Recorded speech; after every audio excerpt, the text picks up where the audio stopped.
the U.S. Treasury market is no longer the preferred vehicle to park reserves into, and it's moving to gold and a marriage between that and blockchain, a trustless system, if you will.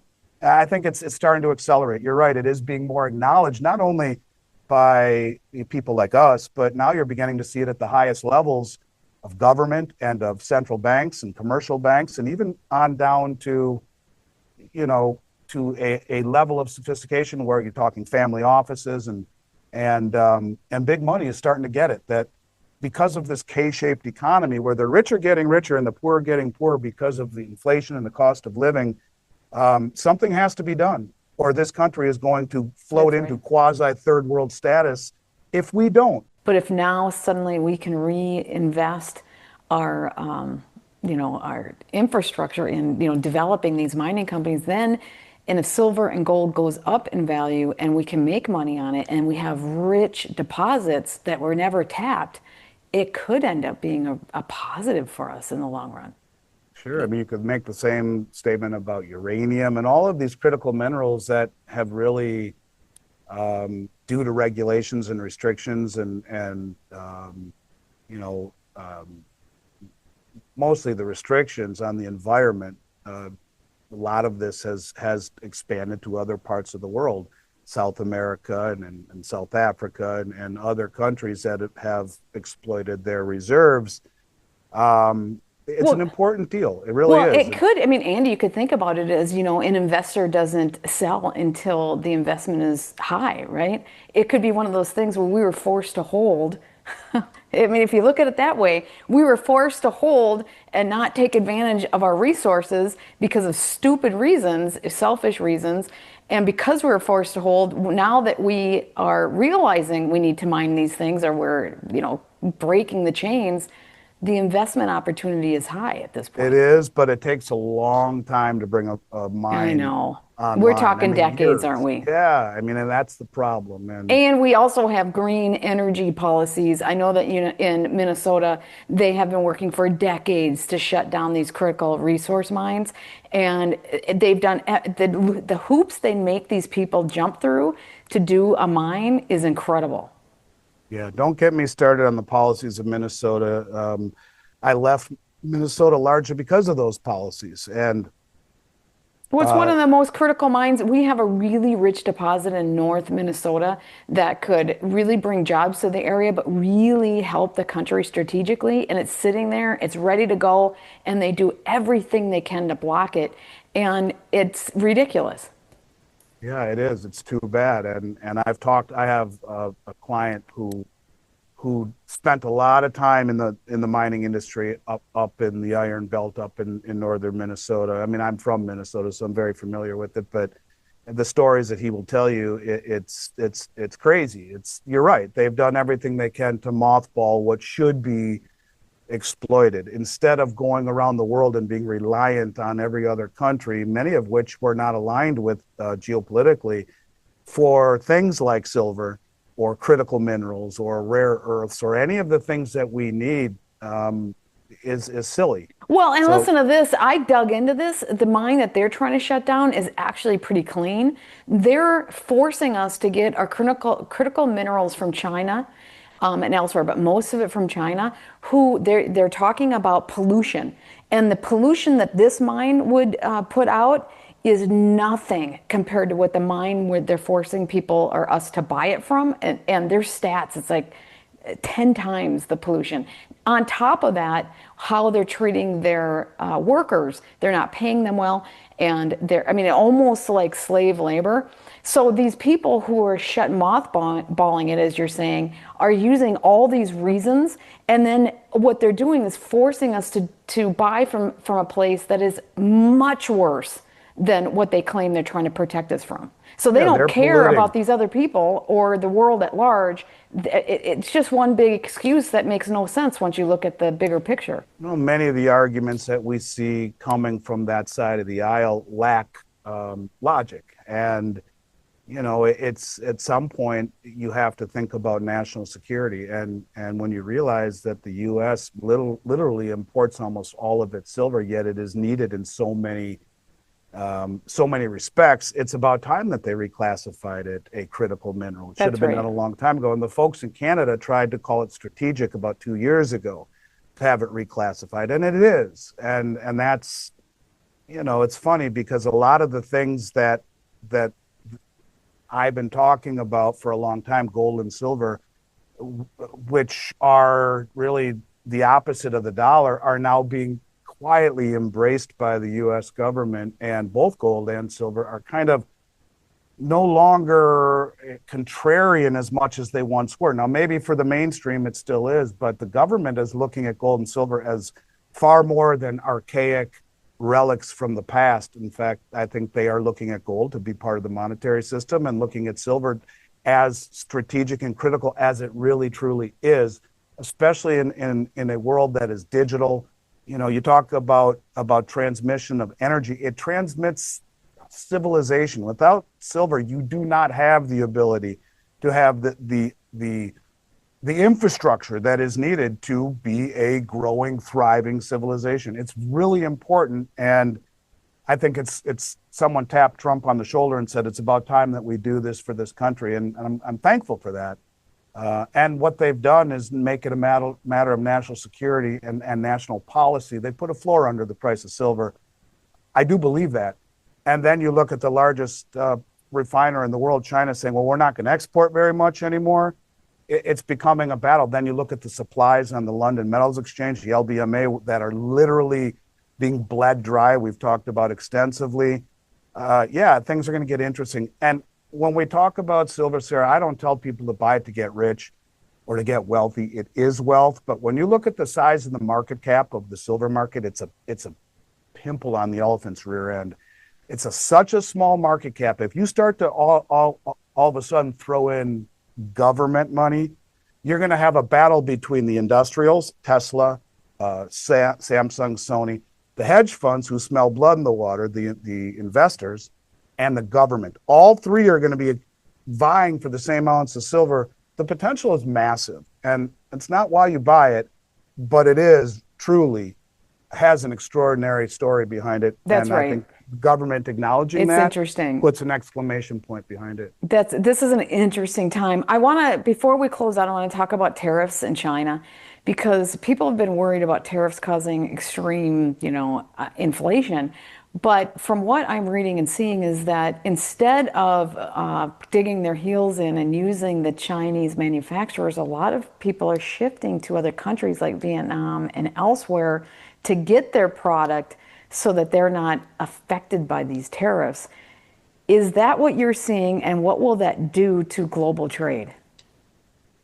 It's funny because Vietnam is applied to BRICS. I think that a lot of what Trump is trying to do is actually to reshore manufacturing, and you do so that's one way of starting the ball to incentivize, in essence, a weaker dollar. And because many of the tariffs that he's putting on are more like sanctions than they are tariffs. I really do believe that the ultimate goal of this administration is to find a way to bring home manufacturing. The only way to do that is to massively debase the dollar. You even hear Main Street talking about the debasement trade, about the debasing dollar. You let that happen by letting the price of gold and silver go gold in particular and Bitcoin go much, much higher, which devalues the dollar. Case in point, you look at it and compare it to silver. First of all, the dollar's down 8 or 9% against the dollar index this year, but it's down 70% against silver, even with the recent pullback. So the dollar is falling against the barometers, that's gold or silver. And I think that's exactly what they're trying to do, is to devalue the dollar, to reshore manufacturing, to get rid of the reserve status, as the former chief economic advisor for the Biden administration mentioned, and he wrote a report called Dethrone King Dollar. Jared Bernstein, knucklehead he was, but the whole thing was to get rid of the reserve status because of Triffin's dilemma. Vice President Vance has said that. And all of the moves that they are making are saying that you look at Tether, which now has almost 13 billion in gold. and they were at the Beaver Creek Mining Summit, and their CEO of USA Tether, which is a Genius Act compliant stablecoin, is Bo Hines. He was the crypto czar for Trump through August, and they're buying up copious amounts of gold. They are becoming a massive player in it because every stablecoin backed by U.S. Treasury lowers interest rates for the government, provides the synthetic energy to run the government, but that interest is not transferable. So they're taking it and buying gold and Bitcoin. And I think that was the deal that was kind of wink, wink made, where you continue to buy gold as a major player, almost a central bank player, to push the price of the dollar or the interest rates down.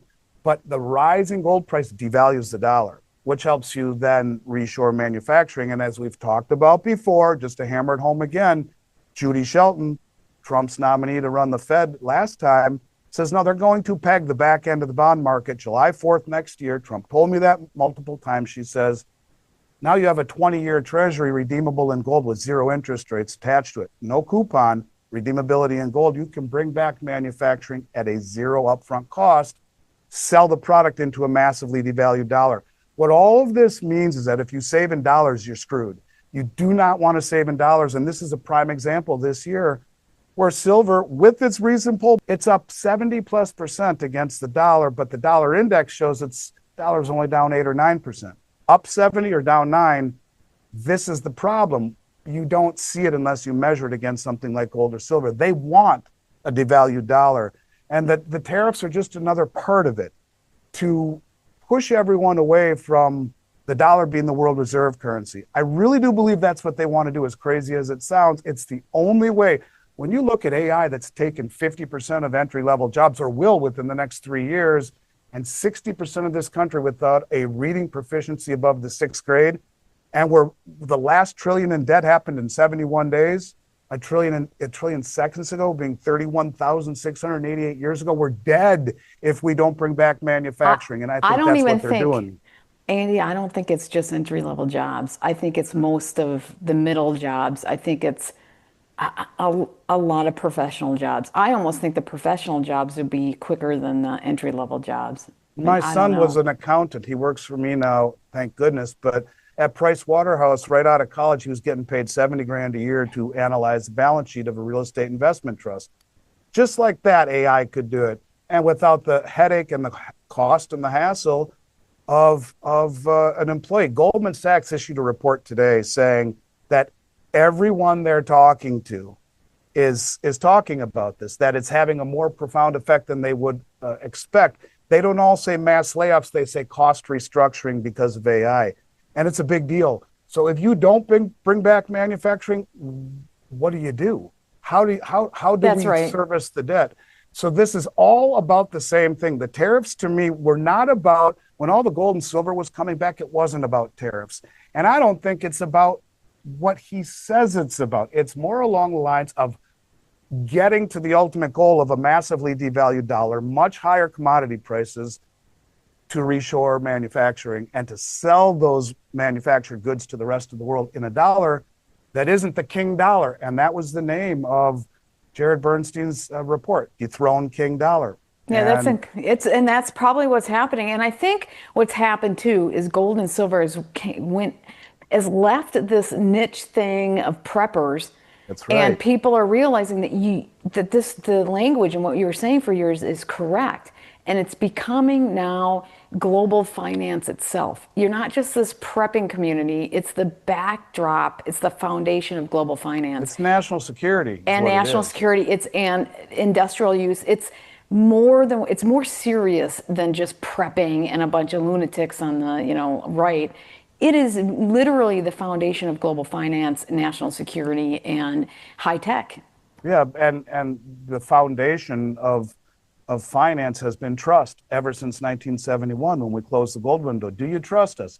Well, who trusts us anymore? Truthfully, who does? I mean, we may still be the primary world reserve currency for now because we're the cleanest shirt in the dirty laundry hamper, but who really does trust us? Not only our fiscal irresponsibility of spending, but our geopolitical issues with the world and our track record of doing things like weaponizing the treasury and doing all of these things. This is what has brought about this renaissance of gold and silver coming back into the fold. Silver as a critical element to run a productive economy and country on every level, from military to commerce, and gold because the U.S. Treasury market is no longer the preferred vehicle to park reserves into, and it's moving to gold and a marriage between that and blockchain, a trustless system, if you will. I think it's starting to accelerate. You're right, it is being more acknowledged, not only by people like us, but now you're beginning to see it at the highest levels of government and of central banks and commercial banks, and even on down to, to a level of sophistication where you're talking family offices and big money is starting to get it, that because of this K-shaped economy where the rich are getting richer and the poor are getting poorer because of the inflation and the cost of living, something has to be done, or this country is going to float into quasi third world status if we don't. And I know that sounds dramatic, but the people who have assets are getting richer by the moment, and the people who don't are finding a harder time just making ends meet. And that is not what this country is about. We need to bring back what made this country great, and that is the middle class, a vibrant one that is being decimated as we speak. Well, and I also think we need to get our arms around what AI really means. How do we train young people to actually use AI in a way that's meaningful, where they develop their skill set as part of AI? And right now, I think most educators are behind the eight ball and they don't know how to use it. And we are not training our people. I mean, how do you even educate yourself if you just ask your phone what the hell the answer is? I mean, we had to go and use the Dewey Decimal System and go into the library and pull out a book and actually research. Everything I've ever done for all of these years has been reading and researching, and now AI does all that for you. We're breeding a whole generation of illiterate people. That's right. That's exactly right. The scariest part. And then you look at you go to the global south, look at China, look at India. They're pumping out, and Russia, pumping out, all sorts of engineers and scientists, astronauts, exactly. and they're pumping out people that will build their economy, and we're kind of stagnating. I hate to rain on this. I am a patriot and an optimist, but we've reached that point. Yeah, but being a patriot, and you have to deal with the issues if you're a patriot. You can't just gloss over it and pretend. I mean, you have to be able to deal with the issues. I had a really good show with a neurologist talking about, he also has a PhD in history. He's like really an interesting person. And he's talking about the changing brain, that kids' brains are actually different because of what we value. But we were talking about how you actually use ChatGPT to write a paper, for example. And he has a professor that does it exactly the way I use it. And the way he uses it, well, I write something up, I have ChatGPT fix it, and then I fix what ChatGPT did. And he has his students do that so that they are forced to think about what it is that they're doing and not have ChatGPT to it, and then show them, not have ChatGPT do it from the beginning, and show them the difference of how much better it is when you understand what it is that you're trying to get accomplished. And so and we still haven't figured out exactly how to use it in that way completely. That's just from a writing standpoint, but from so many different angles. Otherwise, we're going to be exactly what you're saying. We're going to have a bunch of illiterate people that have no idea. They haven't learned anything. Yeah, I think it probably will increase productivity for corporations, but it's also going to put millions of people out of work and create social and political chaos as a result. I mean, it's Pandora's box. The toothpaste is out of the tube; you can't put it back in. But what does it mean? It would be far more beneficial if we were the engine of productivity and of manufacturing. And I think that is what Trump is trying to do. Yeah. And it will be painful to get there, but it is something that must be done for your kids and your grandkids, period. That's right. I believe that.